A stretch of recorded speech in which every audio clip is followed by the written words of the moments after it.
When you get into fly fishing, one of the hardest parts, if not the hardest part, is to figure out what fly should I buy. And when you walk into a fly shop, there are thousands of different fly patterns all over, and you're just wondering, where do I start? You got 50 different caddis patterns, you got 50 different mayfly patterns, you name it, thousands of nymphs, and you don't even know where to go. I'm here to give you a starting place in fly fishing where you can use these flies anywhere and catch more trout. When choosing the best flies on fly fishing can vary depending on the location, time of year you're fishing, species of trout you're targeting, or species that you're targeting in general, and the water conditions you're fishing in. Maybe spring, you got runoff, high, dirty waters, or summer, crystal clear, calm, floating river.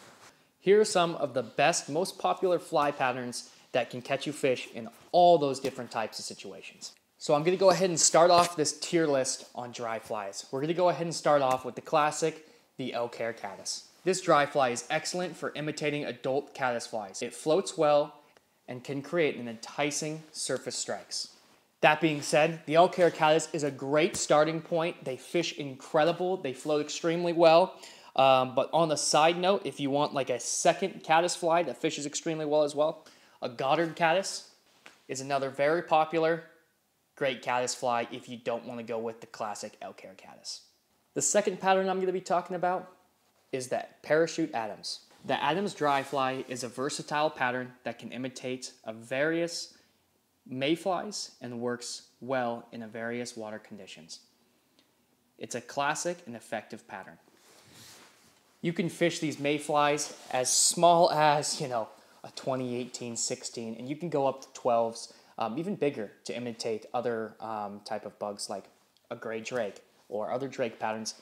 But the Parachute Adams is an awesome mayfly imitation, and man, wherever you take it, if there's mayflies hatching, this fly will catch you fish. On a side note, one of the biggest things when getting into the fly fishing, and I know a lot of this from people that I've taken out fly fishing, etc., is how is that tiny fly going to catch fish? And long story short, man, these fish feed on small insects, aquatic insects, all day, through the night, through the day, on these tiny little bugs. So they're used to it. So when you're in the fly shop and you're looking at the tiny little size 20, you're looking at 18s for that small pressured water or something like that, where you just need a smaller bug to get to those fish. Don't let the size scare you off. Some of the smallest flies can catch you the biggest trout. Now, let's go ahead and move into streamers. So streamers, they're a fly that can imitate you a lot of things. It can be bait fish, large salmon flies, large stone flies, crawfish, you name it. So when you have woolly buggers or streamers, it's important to have a lot of different colors, sizes, etc., depending on what bait fish or imitation you're trying to do. But one that just works well all the time and can imitate so many things is the woolly bugger. A woolly bugger is a versatile streamer pattern that resembles a variety of aquatic creatures. It's great for catching trout, bass, and even panfish. One of my recommendations when fishing with woolly buggers is to have a bunch of different colors. They're an awesome fly. You can swing them, you can strip them, you can do whatever with them. White is one of my favorites. Black is one of my favorites.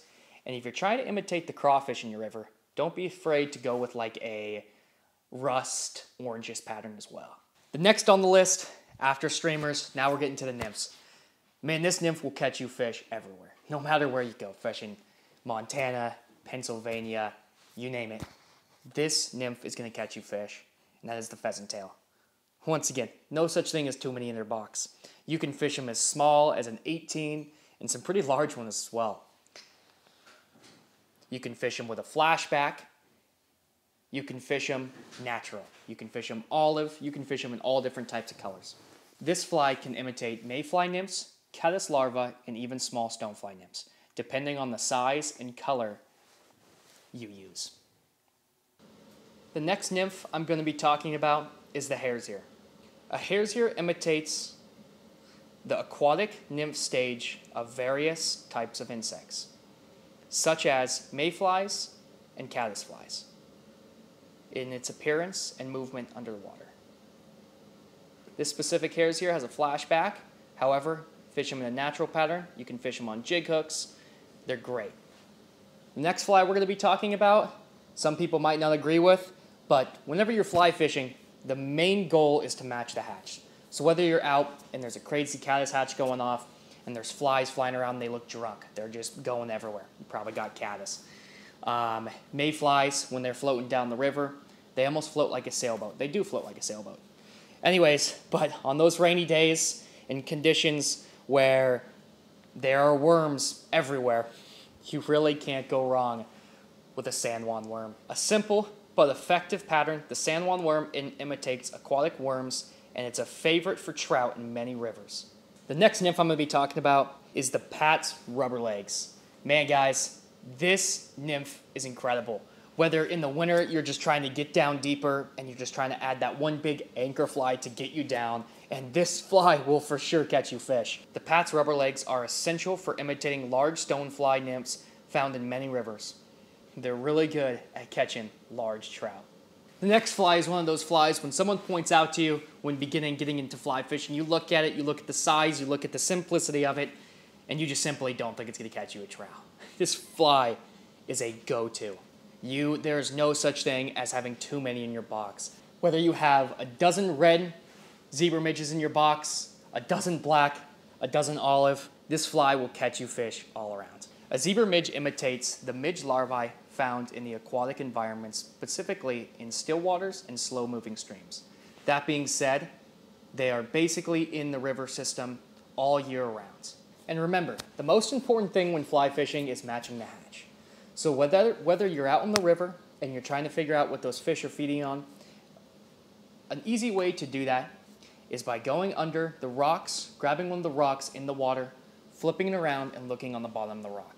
You can easily find types of bugs all over those rocks. If you don't find it on the one rock, pick up another one and keep doing it until you find the insects that match best of what you are tying on your line. Or if it's a cloudy, rainy day and you're feeling like catching a big trout, I'd recommend tying on a bait fish pattern like a woolly bugger.